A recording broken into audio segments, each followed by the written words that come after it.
ओम श्री गणेशाय नमः। जय श्री कृष्णा मेरे प्यारे दर्शकों, आज हम बहुत ही अच्छी कहानी सुनेंगे कि कर्म भाग्य से कहीं बड़ा होता है। कर्म बड़ा है या भाग्य, ये तो हमें कहानी सुनने के बाद ही पता चलेगा। दोस्तों, हम लोगों को हमेशा लगता है कि पुण्य कर्म करने वालों को स्वर्ग की प्राप्ति होती है। स्वर्ग जाने का असली हकदार कौन है और वह कौन सा पाप है जिसे करने वाला मनुष्य को नरक जाने से कोई नहीं रोक सकता। आज एक प्राचीन कहानी के माध्यम से हम आपको बताने का प्रयास करेंगे कि पूजा पाठ दान धर्म जब तब आदि प्रकार के लाखों पुण्य के काम करने के बाद भी कुछ मनुष्य नरक में ही क्यों जाते हैं तथा अधिक तक घोर पाप करने पर भी कुछ मनुष्य को स्वर्ग की प्राप्ति किस पुण्य के कारण से मिलती है।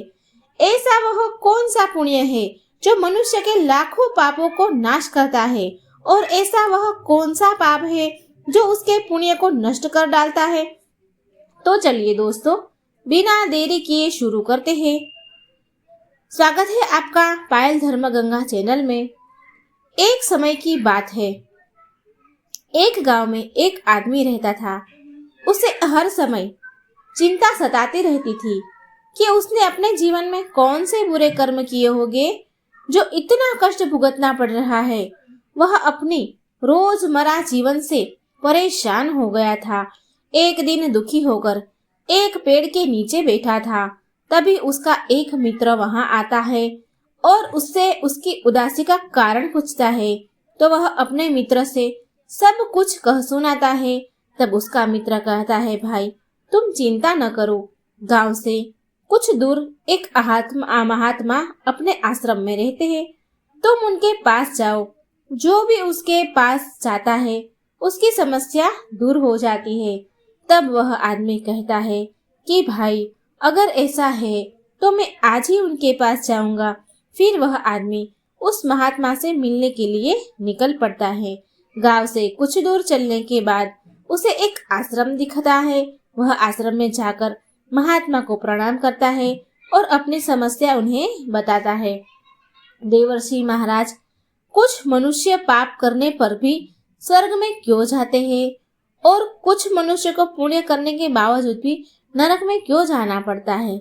ऐसा वह कौन सा पाप है जो सभी पुण्य को नष्ट कर देता है और वह कौन सा पुण्य है जो समस्त पापों को भस्म कर डालता है। तब महात्मा मुस्कुराते हुए बोले, कहते हैं कि भंते, आज तुमने संसार के कल्याण हेतु उत्तम प्रश्न किया है। इसी संदर्भ में आज मैं तुमको एक प्राचीन कहानी सुनाता हूँ, जिससे सुनकर तुमको तुम्हारे सभी प्रश्न के उत्तर मिल जाएंगे। इसलिए तुम इस कहानी को ध्यान से पूरा जरूर सुनना। वह आदमी कहता है, हे महात्मा, आपके मुख से इस कहानी को सुनना मेरा सौभाग्य है। मैं इस कहानी को ध्यान से पूरा अवश्य सुनूंगा और इसका प्रचार करूंगा। शायद इससे मेरे जीवन में कुछ प्रभाव पड़े। महात्मा कहते हैं, हे भंते, पूर्व काल की बात है। मध्य देश के एक नगर में एक ही समय पर 4 व्यक्तियों की मृत्यु एक ही साथ हुई। वे सभी लोग विचारों में अलग अलग और अलग अलग प्रदेश के रहने वाले थे।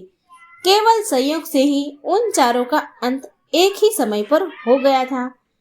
एक ही समय पर यम के दूत उन चारों को लेने के लिए आए थे। मरने वालों में एक तो किसी प्रदेश का राजा था, दूसरा बड़ा धनी व्यापारी था, तीसरा एक पूजा पाठ करने वाला पंडित था और चौथा गरीब मजदूर था, जो दिन भर मेहनत करके अपने परिवार का पालन पोषण करता था।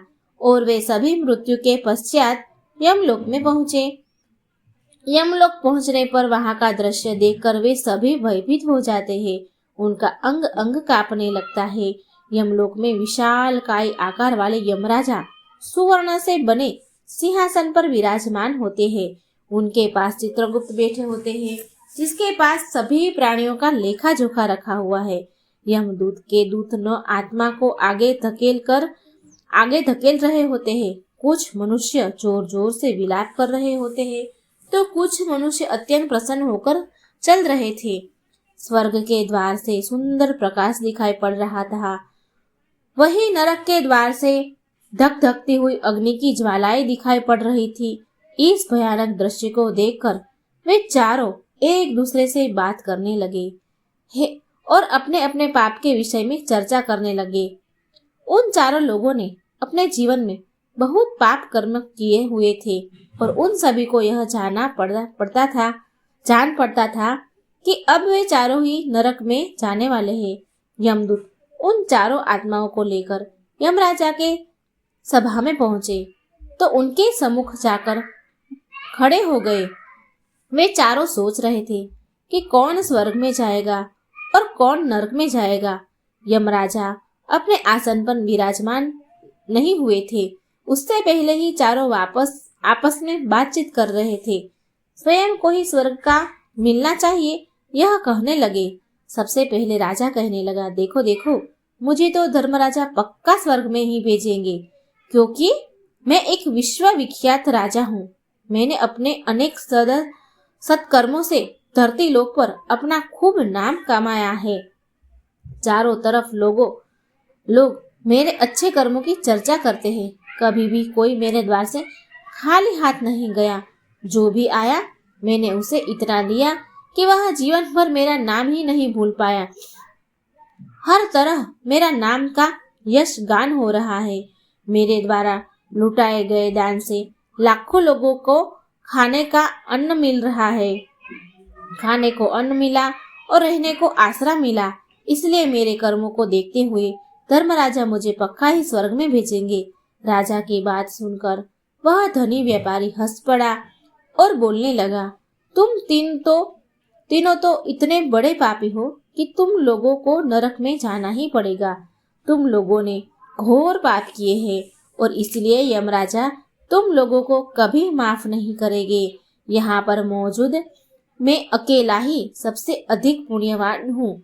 मैंने अपने जीवन में बहुत पूजा पाठ किया है, ब्राह्मणों को दान दक्षिणा दी है।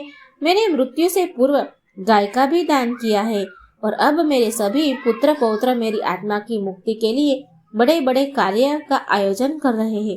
वे मेरे लिए श्राद्ध दान तर्पण कर रहे हैं, यज्ञ कर रहे हैं। इसीलिए मैं सबसे अधिक पुण्यवान हूँ। मेरी 2 पत्नियां और 5 पुत्र हैं। इतने लोग मेरी मुक्ति के लिए उपाय कर रहे हैं।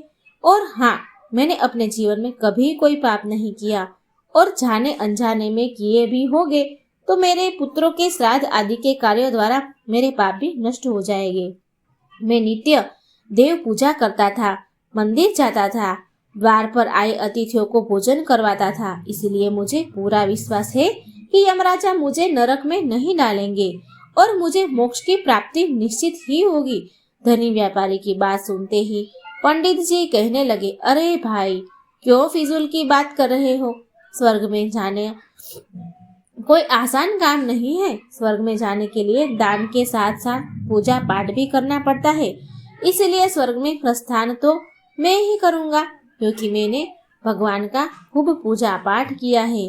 पूरा जीवन मेरा पूजा आराधना में बीता है। मेरे शुभ कर्मों के कारण मेरे लिए ही धर्मराजा स्वर्ग का द्वार खोल ही देंगे। यह बात मैं अच्छी तरह से जानता हूँ। जब इस प्रकार तीनों अपनी अपनी बातें कर रहे थे, अपने अपने विचार रख रहे थे, तो फिर वह तीनों लोग उस चौथे व्यक्ति मजदूर की ओर देखते हैं कि अब यह क्या कहता है। क्या इसने भी कोई अच्छा काम किया है या नहीं? फिर इसका पूरा जीवन मजदूरी करते हुए दूसरों की अधीन रहकर बीता है। दूर उन सबकी बातों को चुपचाप नीचे नजर झुकाए खड़ा सुनता रहा वो किसान। और वे तीनों बड़े गर्व से अपनी प्रशंसा में झूठे थे। तभी धर्मराज अपने साथी चित्रगुप्त के साथ दरबार में हाजिर होते हैं। चित्रगुप्त के हाथों में एक मोटी सी किताब थी जिसमें समस्त प्राणियों के कर्मों का लेखा जोखा लिखा था। धर्मराज अपने आसन पर विराजमान होते हैं। उसके बाद चित्रगुप्त ने राजा को अपने पास बुलाया और उससे पूछने लगे कि तुम बताओ, तुम तो धरती पर बड़े ही विख्यात राजा थे। तुमने अपने जीवन में कौन कौन से शुभ कर्म किए हैं तथा कितने लोगों को दुख दिया है, कितने लोगों का भला किया है? मैं अपनी पुस्तक में देखकर यह फैसला करूंगा कि आप स्वर्ग में जाने के अधिकारी हैं या नहीं। तब बड़े गर्व के साथ राजा अपने कर्मों को बताता है। हे मुनिवर, मैं एक बहुत बड़े राज्य का स्वामी था। मेरा राज्य बड़ा ही समृद्ध और खुशहाल था। मेरे राज्य में दिनहीन गरीब लोग बहुत ही कम थे। सब मेरी छत्र छाया में बड़े आनंद के साथ जीवन यापन कर रहे थे। मैंने अपने राज्य के लोगों को किसी चीज की कमी नहीं होने दी। मेरे यहाँ हर भूखे को भोजन मिलता था। लाखों की धन मोहर उन्हें राजा रोज दान में दी जाती थी। प्रजा के लोग मुझसे बहुत खुश रहते थे। दिन रात मैं यही मेरे जीवन के अच्छे कर्म है। राजा की बात सुनकर चित्रगुप्त ने अपनी पुस्तक उठाई और उसमें देखने लगे। पुस्तक में देखकर उन्होंने राजा को बताया कि तुम जो कह रहे हो बिल्कुल सत्य है। तुमने अपनी प्रजा को बहुत सुख दिया है, परंतु इसके साथ साथ तुमने बड़ा अपराध भी किया है। तुमने अपनी राज्य की सीमा को बढ़ाने के लिए जितने युद्ध लड़े हैं, उन युद्धों में हजारों लाखों की संख्या में सैनिकों ने अपनी जान गंवाई है। उन सबकी मृत्यु का कारण तुम बने हो। उनके परिवारों को, उनके बच्चों को अनाथ करने वाले तुम हो। अनेक स्त्रियां को विधवा बनाने वाले भी तुम हो। उनकी माँ की गोद भी सूनी करने वाले भी तुम हो। तुमने अपने ही सैनिकों के हजारों परिवारों को हमेशा दुख दिया है। युद्ध लड़कर राज्य बढ़ाने से अच्छा था कि तुम अपने पड़ोसी देश से मित्रता करके उनके साथ व्यापार बढ़ाते। आपका राज्य तब भी समृद्ध और संपन्न रहता। तुमने अपनी प्रजा को नहीं, सैनिकों को सुखी बनाया है, इसीलिए तुम स्वर्ग के अधिकारी नहीं हो। यह बात सुनकर राजा चुपचाप पीछे हो गया। उसके बाद चित्रगुप्त ने व्यापारी से पूछा, आपने धरती पर कौन कौन से अच्छे कर्म किए हैं? तब व्यापारी कहता है, हे भगवान, मैंने धरती पर जितना धन कमाया उसका आधा भाग अच्छे कर्मों में लगाया। लाखों लोगों को भोजन करवाया, कई आश्रमों में दान दिया, कई बेघर लोगों को अपने घर से भर दिया, अपने धन से भर दिया, कई शहरों में मंदिरों का निर्माण कराया, कई जगह पर धर्मशाला बनवाई, प्रत्येक तीर्थ में भंडारे करवाए। यही मेरे जीवन के अच्छे कर्म है। व्यापारी की बात सुनने के बाद चित्रगुप्त ने अपनी पुस्तक खोली, जिसमें उसके जीवन के सारे अच्छे बुरे कर्म लिखे हुए थे। फिर यमराजा कहते हैं, अरे दुष्ट, तूने जो पाप किया है वह तो उन चारों के पापों के सामने कुछ भी नहीं है। तेरे एक पाप के कारण तेरा सारा पुण्य फल नष्ट हो गया है।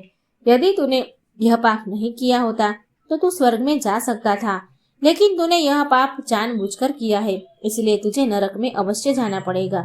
इतना सुनकर वह धनी व्यापारी बोलता है, हे धर्मराजा, इन चारों ने जो भी पुण्य किए हैं वह तो मैंने भी किए हैं, बल्कि उनसे ज्यादा किए हैं। फिर भी मैंने ऐसा कौन सा पाप किया है जो मुझको नरक भेजा जा रहा है? यमराजा कहते हैं, याद कर ले, तू उस अबला विधवा नारी पर गलत लांछन लगाया था कि उसने तेरे घर पर चोरी की है, और इसके साथ ही तूने उसके ऊपर कई अन्य गलत लांछन लगाए थे। उसे व्याभिचारिणी और वेश्या कहकर उसके चरित्र का हनन किया है, और राजा ने उसे सत्य समझकर उस अबला विधवा नारी को मृत्यु दंड दे दिया था। मनुष्य ब्रह्म हत्या, चोरी, मदिरापान आदि प्रकार के घोर पापों से भी प्रायश्चित करके मुक्त हो सकता है, किंतु दूसरों पर गलत लांछन लगाने वाले उसका कोई प्रायश्चित नहीं है। जो दूसरों पर गलत आरोप करता है, सत्य जानकर भी दूसरों को झूठ कहकर उनके पर दोष लगाता है, वह तो सबसे बड़ा पापी है। उसके द्वारा किए गए सभी पुण्य नष्ट हो जाते हैं। इसलिए तूने जितने भी पुण्य किए हैं वे सभी उसके एक कारण नष्ट हो गया है, एक पाप के कारण नष्ट हो गए। तुमने धरती पर जो दान धर्म किया वह तुमने उस पैसों से किया जिसको कमाने के लिए तुमने बहुत झूठ बोला है। तुमने बहुत लोगों को ठगा है, कई चीजों में मिलावट करके बेचा है, नकली चीजों को असली के दाम में बेचा है, कितने व्यापारियों को रास्ते से हटाया है। तुम्हारे इन कर्मों से अनजाने में कितने लोग बीमार होकर मर गए हैं, कितनों ने आत्महत्या कर ली, कितनों ने मेहनत का पैसा तुम्हारे पास चला गया। उन सब लोगों की बद्दुआ तुम्हारे साथ है। तुमने जो कुछ भी अच्छा काम किया है वह कर्म शून्य हो गया है, इसलिए तुम्हारे पास भी तुम्हारा कोई शुभ कर्म नहीं है। तुम स्वर्ग में जाने के अधिकारी नहीं हो। चित्रगुप्त की बात सुनकर व्यापारी भी बड़ा उदास होकर पीछे हो गया। उसके बाद आया पंडित जी को आगे बुलाया गया और पूछने लगे, तुमने अपने जीवन में कौन से अच्छे कर्म किए हैं? तब पंडित जी कहते हैं कि हे मुनिवर, मेरा पुण्य यह है कि मैंने हजारों लोगों को ज्ञान दिया है, हजारों यज्ञों के अनुष्ठान को संपन्न कराया है, हजारों के घरों में पूजा पाठ कराया है, दिन रात मैंने ईश्वर का जप तप किया है, हजारों कन्याओं का विवाह करवाया है, लाखों पिंड दान श्राद्ध कराए हैं, अगणित लोगों को मार्गदर्शन किया है। इससे ज्यादा शुभ कर्म और क्या हो सकता है? तब चित्रगुप्त अपनी पुस्तक में देखकर बताते हैं, पंडित महाराज, आपका कहना तो सत्य है। आपने वास्तव में हजारों लोगों को ज्ञान दिया है, लेकिन उस ज्ञान पर स्वयं कभी अमल नहीं किया। आपने सैकड़ों यज्ञ पूजा अनुष्ठान करवाए, पर उनको निस्वार्थ भाव से किया गया कोई कर्म नहीं था। तुम हमेशा से धन के लालची रहे हो, इसलिए तुम स्वर्ग में जाने के अधिकार नहीं हो। अब वह पंडित जी भी उदास होते हुए पीछे हो गए। अब बचा केवल मजदूर। वह मजदूर यह सब देखकर बड़ा हैरान था कि अब तक वह जिनको इतना महान समझ रहा था, उनमें से कोई भी स्वर्ग का अधिकारी नहीं रहा, तो मैं कैसे स्वर्ग में जा सकता हूँ? मुझे तो स्वर्ग की कल्पना भी नहीं करनी चाहिए, क्योंकि मैं तो कभी पूजा पाठ मैंने किया ही नहीं, दान धर्म भी नहीं करा। पूजा पाठ जब तब या दान करने के लायक भी नहीं था मैं, तो शुभ कर्म कहाँ से करता? मैं तो मेहनत मजदूरी करके सारे जीवन अपने परिवार का भरण पोषण करने में लगा रहा। मजदूर यह सब बातें सोच ही रहा था कि इतने में ही चित्रगुप्त ने उससे भी आवाज लगा दी और उससे पूछा कि मजदूर, तो पहले बता। पहले से ही कहने लगा। मजदूर तो कोई कुछ पूछे उनसे पहले ही कहने लगा कि हे भगवान, मैंने धरती पर एक गरीब घर में जन्म लिया था। दान हवन पूजा पाठ करने के लिए मैं लायक नहीं था, तो मैं शुभ कर्म कहाँ से करता? मैं तो अपने परिवार का पालन पोषण बड़ी मुश्किल से कर लेता था। मैं जानता हूँ भगवान कि मैं स्वर्ग में जाने का अधिकार नहीं हूँ। मैंने धरती पर भी नरक भोगा है और आगे भी नरक ही मिलेगा। आगे भी नरक में ही जाने की हैसियत है मेरी। किंतु हे प्रभु, यहाँ पर भी मेरी एक इच्छा है। मैं स्वर्ग में तो नहीं जा पाऊंगा, लेकिन मैं एक बार स्वर्ग को अपनी आंखों को झपका कर देखना चाहता हूँ। इससे अधिक मेरी कोई इच्छा नहीं है, क्योंकि मैंने ऐसा कोई कर्म ही नहीं किया जो कुछ देर के लिए ही मुझे स्वर्ग में पहुंचा दे। मजदूर की बात, लोगों की सेवा के लिए मेरे पास समय नहीं था। मजदूरी करते करते मेरे पास इतना समय नहीं था कि मैं किसी की सेवा कर पाऊँ। इतने पैसे भी नहीं थे कि मैं कुछ दान पुण्य कर सकूं। मजदूरी के बाद लोगों की सेवा के लिए मेरे पास समय नहीं बच पाता था। बचा हुआ समय मैं अपने बूढ़े माँ बाप की सेवा में लगा देता था। उनके लिए उन्हें खिलाता पिलाता, उनके वस्त्र बदलता, यही मेरी दिनचर्या थी। मुझे तो मंदिर में जाने का भी अवसर नहीं मिला था। मजदूर की बात सुनकर चित्रगुप्त ने अपनी पुस्तक में देखकर पूछा, हे मानव, तुम ध्यान से सोचकर बताओ कि तुमने कभी कोई शुभ कर्म किया होगा। तब मजदूर अपने पूरे जीवन की घटनाक्रम को याद करता है। तब उसे याद आता है कि एक बार उसे बहुत तेज भूख लगी थी। वह रोटी खाने के लिए बैठा ही था। इतने में वहां एक बहुत ही कमजोर बीमार कुत्ता टहलता हुआ आ गया, जो ठीक से चल भी नहीं पा रहा था। वह आकर मेरे सामने बैठ गया और मेरी रोटी की ओर गौर से देखने लगा। मैं समझ गया कि वह कुत्ता बहुत भूखा है। मेरे अंदर से आवाज आई कि बेजुबान जानवर को छोड़कर तू अकेला कैसे खा सकता है। मैंने वह रोटी स्वयं न खाकर उस कुत्ते को खिला दी। उस दिन मैंने पूरे दिन भूखे पेट रहकर काम किया था। मजदूर की बात सुनकर चित्रगुप्त मुस्कुराए और उसका हाथ पकड़कर बड़े सम्मान के साथ उसे स्वर्ग में लेकर गए और बोले, वास्तव में आप ही स्वर्ग में रहने के अधिकारी हो। प्राणियों पर दया दिखाना ही सबसे बड़ा शुभ कर्म है।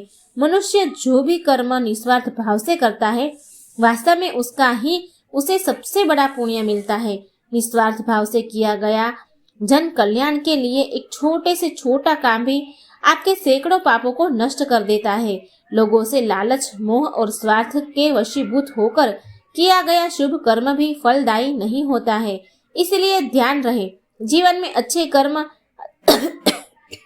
अच्छी भावना के साथ करना चाहिए। ऐसा नहीं होना चाहिए कि आपने किसी से धन छीनकर या चुराकर कर्म में लगा दिया हो, वह धन आपने किसी से गलत करके लिया हो और बाद में उसी धन को दान पुण्य में जाने से नहीं उभर सकता। दोस्तों, स्वर्ग में वही व्यक्ति जाते हैं जिसने निष्काम निस्वार्थ भाव से प्राणियों की सेवा की हो। भले ही उसने जीवन में एक भी पैसा दान न किया हो, पर वह जिस लायक था, अपनी सामर्थ्य के अनुसार उसने निस्वार्थ भाव से जो भी काम किया है, वही उसकी मुक्ति का रास्ता तय करता है। तो दोस्तों, आशा करते हैं आपको यह कहानी अवश्य ही अच्छी लगी होगी।